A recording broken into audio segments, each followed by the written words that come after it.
बुजुर्ग अजीम नाम में आप सबकी सलामती हो। आप सबकी सलामती हो। आपकी आवाज बहुत कम है। Please hallelujah. सब जोरदार क्लैपिंग करेंगे खुदा के पात्रों के लिए जिसने हमें चारों तरफ से घेरा है और हम उसकी हजूरी में हैं। मेरे जीजो, इतनी बड़ी बात नहीं कि हम उसकी हजूरी में झुके हैं। सबसे बड़ी बात यह है कि खुदा हमारे साथ है। हालेलुया। ये सबसे बड़ी बात है, क्योंकि कई मर्तबा हम देखते हैं कि जब भी किसी जगह पर इबादत होती है, प्रस्तुत होती है, तो उसमें बहुत सारी बेतरतीबियां पैदा होती हैं। बहुत सारे लोग होते हैं कि जिनमें अपनी की तस्वीर काम करती है। वो बदरू काम करती है कि जो कलाम को सुनने से पहले ही उसे परेशान कर देती है और वो चले जाते हैं। ऐसा होता है कि नहीं? लेकिन मैं इस बात पर खुश हूँ कि मेरे और आपके खुदा ने अपने पाक रूह को यहाँ पर उंडेला ताकि वो हमें चारों तरफ से घेरे और कोई भी अपनी की तस्वीर काम ना करे। ये खुदा के जलाल के लिए जोरदार तालियां लगाएंगे। मेरे जीजो, बाइबल मुकद्दस में से एक वर्ष पढ़ेंगे और बड़ी जबरदस्त बुजुर्ग याकूब रसूल जो है ये बयान करता है। और आज का जो हमारा मजमून होगा वो है भलाई। क्या होगा? और भलाई कैसे हो सकती है? हर काम में इंसान भलाई कर सकता है, क्योंकि बाइबल मुकद्दस में लिखा है कि खुदा के साथ मोहब्बत रखने वालों के लिए हर चीज मिलकर क्या करती है? भलाई पैदा करती है। तो इसी तरह जब हम खुदावन के कलाम को देखते हैं तो बुजुर्ग याकूब जो खुदावंद यसु मसीह का शागिर्द है, बड़ी तमसील के साथ एक बात को बयान करता है। आप याकूब के खत को पढ़ें, जिनके पास खुदा का पाक कलाम है वो जरूर निकालें और बाइबल मुकद्दस में से पढ़ेंगे याकूब रसूल का खत, उसका चौथा बाप और उसकी 17वीं आयत। जिसके पास भी है, मेरा ख्याल है कितने बच्चे पढ़ेंगे?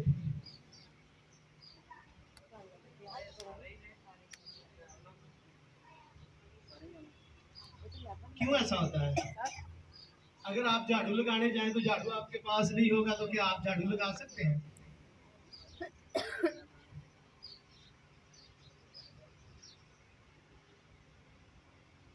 ये आपसे सवाल है।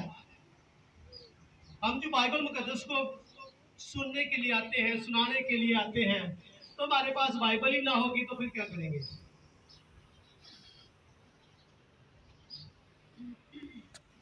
क्यों ऐसा होता है? अच्छा, किसी फंक्शन से जाना है ना, 3 घंटे पहले तैयार होना शुरू कर। मेरा तो ख्याल है हफ्ते पहले तैयारी करते हैं कि मैनू को कमी ना रहे। ऐसे ही करते हैं। तो फिर बादशाहों के बादशाह खुदावंद यीशु मसीह के कदमों में आए हैं, तो हमारे पास हमारे हथियार नहीं है तो हम इब्लीस के साथ कैसे जंग लड़ेंगे? बाइबल मुकद्दस में लिखा है कि खुदा के सब हथियार बांध लो, क्योंकि हमें क्या करना है? हमने इब्लीस का मुकाबला करना है। किसी ऐसा मिसाल तो ऐसी बाइबल सिखा के तो जा रहे हैं। ਤੁਹਾਡੇ को बाइबल नहीं, ਤੁਸੀਂ आखोगे पादरी पता नहीं की कह गया। ਹੁੰਦਾ कि नहीं है? पादरी ने कलाम पे अच्छा सुनाया है पर मुझे समझ नहीं आई कि है ये कहते हैं ना। क्यों ऐसा कहते हैं? क्योंकि हमारे पास खुदा का कलाम नहीं। हम खुदा के कलाम को छोड़ कर आते हैं। कई के तरह यार जी मैं बाइबल पढ़ के जाता है तो किसी ने पता नहीं की सोचना कि बाइबल ही नहीं पढ़ी है। आप जिंदगी में कोई भी काम करें, लेकिन सबसे बड़ा काम यह है कि हम जब खुदा के कलाम को सुनते हैं, ये सबसे बड़ा काम है। और अगर आप खुदा के कलाम को सुनने के लिए जाएं, अपनी नोटबुक, बाइबल, ज़बूरों वाली डायरी ये जरूर अपने साथ रखें। चलो जेड़े नहीं पढ़े हो तो चलो मन्निया नहीं पढ़ सकते, लेकिन जेडे पढ़े लिखे ने उन्होंने को हथियार होना चाहिए कि नहीं होना चाहिए। चलिए आइए हम सब मिलकर खुदा के कलाम को देखते हैं। बाइबल मुकद्दस में लिखा है,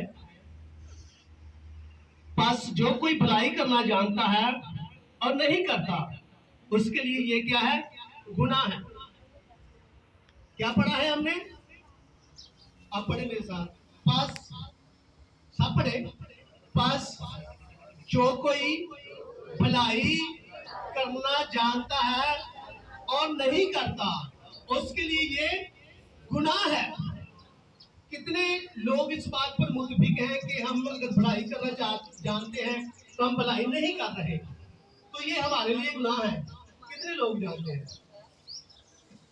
कितने लोग जानते हैं इस बात को कि अगर हम भलाई करना जानते हैं, यानी कि अगर मिसाल के तौर पर हम रास्ते में जा रहे हैं तो हमारे पास वसाइल भी है, किसी दूसरे को कहते हैं, कोई दूसरा हमें हमारी मिन्नत करता है कि भाई मुझे वहां तक ले चल, तो हम उसे लेकर नहीं जाते। हमारे पास वसाइल भी, हम उसे ले जा भी सकते हैं, लेकिन हम उसे लेकर नहीं जाते तो हमारे लिए ये क्या होगा, क्या होगा? तो फिर ऐसा करने से क्यों हम परेशान होते हैं?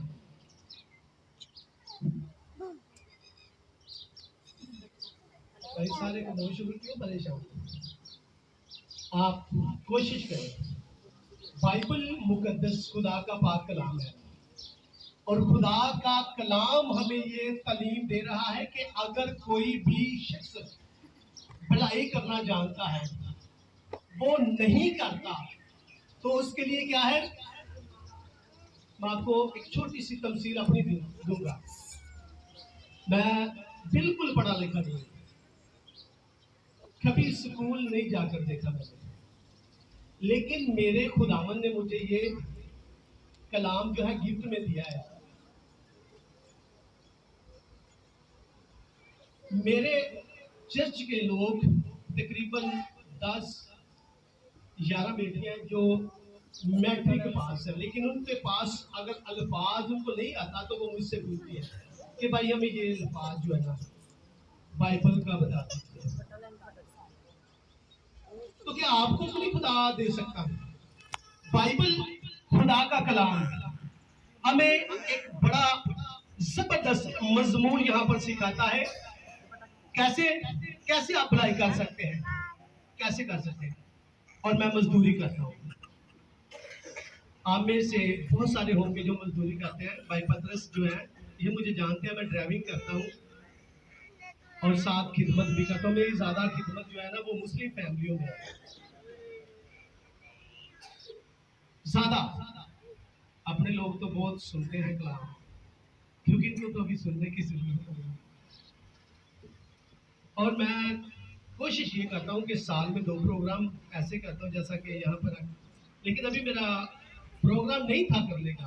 भाई पतरस ने कहा नहीं हमें जरूरत है, तो मेरे खुदा ने मुझे कहा कि अगर तू भलाई करना जानता तू नहीं करता तो मेरे लिए क्या होगा, ये मेरे लिए क्या हो सकता था। क्योंकि मैं जानता था कि अगर मैं वहां पर जाऊंगा, वहां पर कुछ मजबूर लोग होंगे, उनके लिए मैं कुछ गिफ्ट लेकर जाऊंगा, तो ये मेरे लिए क्या है, भलाई है। अगर मैं नहीं जाऊंगा तो मैं क्या करूंगा, गुनाह करूंगा। क्योंकि मेरे पास, अब देखिए मैं आपको बताना चाह रहा हूं कि आप भी ऐसा कर सकते हैं। एक शख्स भी नहीं है कि जो नहीं ये कर सकता। अगर आपके पास दिन में आप 500 रुपया कमाते हैं तो खुदा का कितना हिस्सा होता है, कितना होता है 50। हम 450 रखते हैं तो खुदा कितना दिन देता है। हम 450 500 से रखते हैं तो हमारे पास 450 है और खुदा के पास कितना है। अगर आप साल में उसे जमा करें, साल भर उसके लिए क्या करें, खुदा के लिए जमा करें, तो आप खुदा के खादमों को साथ लें। आपके पास जितने भी खुदा के खादम हैं उनके साथ आप उनका साथ दें, तो आप ऐसे भलाई के काम बहुत ज्यादा कर सकते हैं। मैंने जब खिदमत का आगाज किया था बिल्कुल खिदमत का जब मैंने आगाज किया था, तो आपको एक बड़ी जबरदस्त बात बताना चाहता हूँ कि मैंने खिदमत का काम शुरू किया, तो मैं आगाज करते करते थोड़ा सा आगे पहुंचा, तो अबलीस ने मेरे ऊपर बहुत बड़ा अटैक किया था। बड़ा अटैक किया था, छोटा नहीं किया था। मेरी नौकरी छूट गई। तकरीबन मेरी वाइफ, आप देख सकते हैं, मैं आपको दिखाऊंगा कि वो, उसका एक्सीडेंट हुआ, हम खड़े हैं, गाड़ी वाला पीछे से आया और बाइक भी तोड़ कर चला गया। मैंने उसको कुछ नहीं कहा, उस वक्त मेरे जेब में 1 रुपया भी नहीं था, और उसकी हड्डी टूट गई। फिर मैंने खुदावन से कहा, खुदावन तू सब कुछ करने की कुदरत रखता है, लेकिन ये क्यों ऐसा हुआ है? तो खुदा ने मुझे कहा कि तू ईमान के साथ मांग तो मैं कौमों को तेरी मिरास कर दूंगा। तकरीबन उन्हीं दौरान मैंने 3-4 लाख का कर्जाई खुद अकेला। फिर मैंने खुदावन के हजूर मिन्नत की, रोजे रखे, खुदावन से कहा कि खुदा यहाँ से तू मुझे निकालने की कुदरत रखता है। और फिर मैंने इस चीज का आगाज किया। तकरीबन ये हमारा प्रोग्राम 6वां प्रोग्राम है कि मैं ईद से पहले, क्रिसमस से पहले किसी भी इलाका में मुझे ये नहीं होता कि मैं वहां पर जाकर कलीसिया को अपनी तरफ लेकर आऊं। कोशिश ये करता हूँ कि वो खुदा की तरफ आए। मैं हर रोज जितनी मैं कमाई करता हूँ, मजदूरी करता हूँ, मैं उसका 10वां हिस्सा निकालता हूँ। मेरे साथ कोई कोई खादम ऐसा नहीं है कि जो मुझे सपोर्ट करे, लेकिन मैं खुद अपनी मदद के तहत खुदा का काम करता हूँ। और फिर खुदा के काम में से जो मैंने जमा किए होते हैं, उनके लिए बाइबल मुकद्दस के मुताबिक अगर कोई भलाई करना जानता है और नहीं करता, ये काम आप ही कर सकते हैं। अगर कोई भलाई करना जानता है और नहीं करता, उसके लिए क्या है?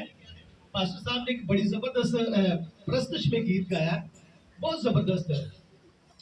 और वहां पर आप देख सकते हैं, बुजुर्ग अलीशा के पास एक बेवा औरत जाती है और जाकर क्या कहती है कि ऐ मर्दे खुदा।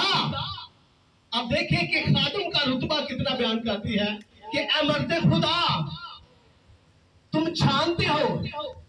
और वो औरत खुदा के खादम की बीवी थी। बाइबल मुकद्दस में लिखा है कि वो अंबियाजादों में से थी, ठीक है। और खुदा के खादम के पास रिक्वेस्ट करती है कि तेरा खादम, मेरा शोहर अब मर चुका है, बहुत हो चुका है, उसकी डेथ हो चुकी है, और जो कर्ज खुआ है वो मेरे ख्याल आए हैं, इसलिए आए हैं कि वो कर्जा मांगते हैं।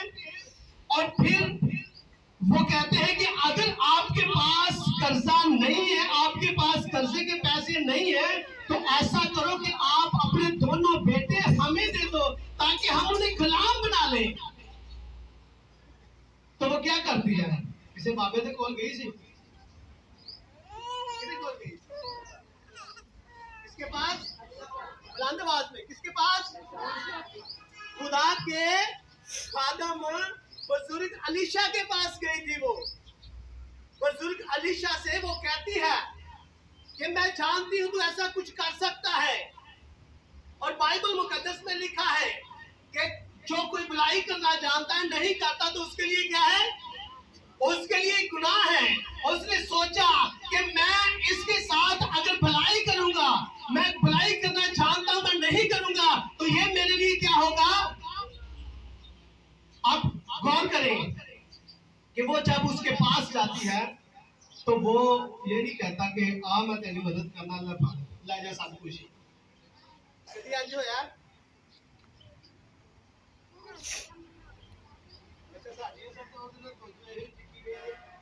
कैसे कहते सानू मिले ही मिले, देखिए ना, ऐसे ही करते हैं। कोशिश हमारी यही होती है। तो खुदा के बंदे ने, बुजुर्ग अलीशा ने उससे कहा तेरे पास क्या है? खुदावंद यीशु मसीह ने एक बेवा दा रुतबा बढ़ाया सी ਉਹਨੇ ਕਿੰਨੇ ਸਿੱਕੇ डाले थे दो दबड़ियां लोकी सोचते हैं यार ये कितना की है खुदावंद यीशु मसीह ने क्या कहा इसने क्या किया सबसे ज्यादा इसलिए बाइबल मुकद्दस में लिखा है कि अलीशा के पास जब वो बेवा हो जाती है तो वो साफ बताते हैं कि मेरे पास सिर्फ यही है। अगर आप बाइबल को पढ़ते हैं, बाइबल को समझते हैं, तो कलाम मुकद्दस में लिखा है कि दिया करो ताकि तुम्हें भी ऐसे चर्च भी जाने तो पुराना नोट दसा रखे ये हमने चंदा डालना है, लेकिन खुदा ऐसा नहीं चाहता। खुदा इंसान के दिल को पसंद करता है। खुदा इंसान को नहीं देखता कि वो गोरा है काला है, बल्कि वो ये समझता है कि इसका दिल कैसा है। तो आज हमने अपनी जिंदगियों पर गौर करनी है। गौर करें कि जब बाइबल मुकद्दस में लिखा है कि अलीशा ने उससे कहा तो उसने ये नहीं कहा कि तेल दा की करना जी सानू पैसे दी लोड़ है तो तेल दा की करोगे। सोचे, गौर करें, क्या उसने आगे से सवाल किया किसी के साथ?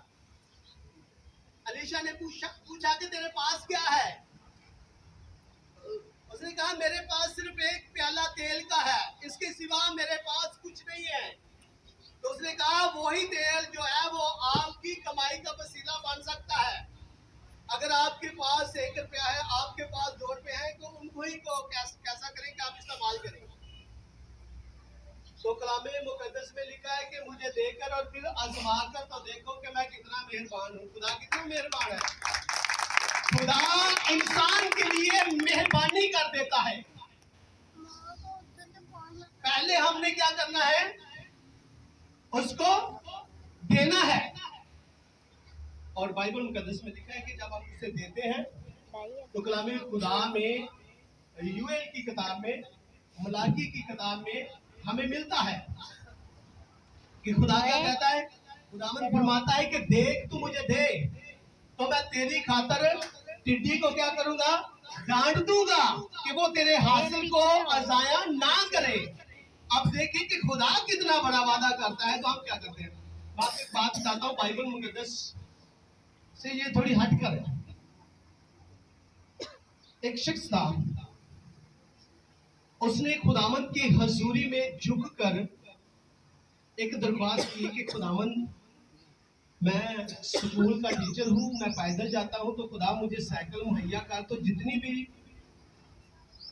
सैलरी होगी मैं उसका 10वां हिस्सा तेरी हजूरी में रखूंगा। आप गौर करें, तो खुदा ने उसे साइकिल मुहैया की। और कैसे की? कि वो घर सोया हुआ है, तो उसे ख्वाब आ रहा है कि मुझे कोई शख्स जो है वो गिफ्ट देने के लिए साइकिल आ रहा है। उसने कहा खुदा मैं जानता हूं कि तू सब कुछ करने की कुदरत रखता है। जब साइकिल उसके पास आ गया तो उसने कहा खुदा मैं चाहता हूं कि मेरा एक घर है जो, तो मैं जो गाड़ियां मरम्मत करूं उसका 10वां हिस्सा मैं तुझे दूंगा। तो खुदा ने ये भी उसे कहा। फिर उसने एक फैक्ट्री लगाई, उसका 10वां हिस्सा खुदा को देता है। फिर उसने दूसरी लगाई, उसका भी देता है। अब यहाँ तक कि उसने 10 फैक्ट्रियां जो है ना वो लगाई, और एक फैक्ट्री का पूरा हिस्सा खुदा के नाम को देता है। क्या करता है? खुदा के नाम में 10वां, पूरी 10वीं फैक्ट्री का हिस्सा निकाल देता है। अब एक दिन कैसा होता है, वो सोचता है कि यार मैं बड़ा हूं कि खुदा बड़ा है। अब सोचें कि वो क्या कह रहा है कि मैं बड़ा हूं कि खुदा बड़ा है। खुदा ने मुझे सारा कुछ दिया है, तो मैं उसे एक भी फैक्ट्री का हिस्सा दे रहा हूँ। उसने कहा खुदा आज से 9 फैक्ट्रियों का हिस्सा दे रहा और एक दे रहा। अब यहाँ पर खुदा के जलाल के लिए क्लैपिंग बांधी आपने नहीं है। अब देखें तो उसने 9 फैक्ट्रियां, जितना भी वहां पर वो कमाई करता था सारे का सारा हिस्सा खुदा को देता था। आज पूरी दुनिया में ये एनएमसी के ट्राले उसके हैं, ये उस शख्स की बात कर रहा हूँ, पूरी दुनिया में। अब देखें कि वो उसने खुदा को देने के बाद कितना हासिल करा। अब वो मर चुका है, लेकिन उसका नाम अभी भी क्या है? नाम उसका अभी भी जिंदा है। और बाइबल मुकद्दस में लिखा है कि जो कोई भलाई करना जानता है नहीं करता तो उसके लिए क्या है ये? तो आप आज इस बात पर जरूर तवज्जो दें कि हम अगर भलाई करना जानते हैं तो नहीं करते, तो ये हमारे लिए क्या है। तो आज अपनी जिंदगियों को गौर से देखें कि हमारी जिंदगी कैसी है। क्या अगर मैं खुदा के साथ वफादार नहीं हूँ तो मैं उसके साथ वफादार चलूँ। Hallelujah, hallelujah, hallelujah. वक्त घट सी, चंद गल्लां इस दुनिया से, लेकिन खुदा तो सारे बरकत दे दिखला दे सी। सभी अपनी आंखों को बंद करेंगे। Praise hallelujah, praise hallelujah. सब अपनी आंखों को बंद करेंगे। Praise hallelujah. सभी साल खुदा की हजूरी में झुकेंगे। Hallelujah, hallelujah, praise hallelujah. Thank you Jesus, thank you Jesus. खुदा पाक मैं तेरी शुक्रगुजारी करता हूँ। खुदा पाक मैं तेरी शुक्रगुजारी करता हूँ। बाप मैं तेरा शुक्र करता हूँ। Hallelujah, praise, thank you Jesus. Praise hallelujah, hallelujah, praise hallelujah. खुदाई पाक तू तेरा शुक्र हो। खुदाई पाक तू तेरा शुक्र हो। सब कहें, सब खुदा की शुक्रगुजारी करें। खुदा के बेटे यीशु मसीह की शुक्रगुजारी करें। सब गौर बड़े जोश के साथ अपने दिल ही दिल में कहें कि खुदावंद मैंने अगर मैं भलाई करना जानती हूँ मैंने नहीं की तो मैंने गुनाह किया है। खुदा मैं आज से वादा करता हूँ, वादा करती हूँ कि खुदा मैं भलाई के काम कभी नहीं छोड़ूंगी। मैं भलाई के काम कभी नहीं छोड़ूंगा। Praise hallelujah. खुदा तेरा शुक्र, खुदा तेरी शुक्रगुजारी करता, खुदा तेरी शुक्रगुजारी करता। Praise hallelujah, thank you Jesus, thank you Jesus. Hallelujah, praise hallelujah. सभी दुआ करें, दुआ करें। सबकी आवाज जो बाइबल मुकद्दस में लिखा है कि तुम्हारी आवाज आग में बाला तक पहुंचनी चाहिए। आप दुआ करें, आप दुआ करें, सब दुआ करें। अपनी अपनी जिंदगियों पर गौर करें और खुदाई पाक को अपनी जिंदगी में वेलकम करें। कहें कि खुदा मैं तेरी हजूरी में आ चुका हूँ, खुदा मैं तेरी हजूरी में आ चुकी हूँ। Praise hallelujah, hallelujah, hallelujah. जय मसीह। Praise hallelujah. खुदाई पाक तेरा शुक्र हो। खुदाई पाक तेरी शुक्रगुजारी करते हैं। हालेलुया, रब्बा बारा जी का खुदाई पाक तेरी शुक्रगुजारी करते हैं, शुक्रगुजारी करते हैं जिंदगियों के लिए, जानों के लिए, रूहों के लिए।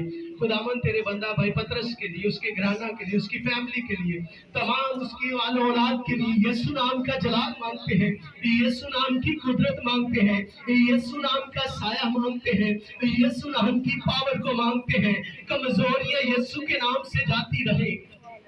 Praise hallelujah. खुदा तेरा शुक्र हो, तेरा शुक्र हो। खुदा बड़ी बरकत देना। आज के सारे कलाम के लिए तेरा शुक्र हो। ब्लेस करना। खुदा तेरा शुक्र हो। हालेलुया, यीशु मसीह के नाम से आमीन।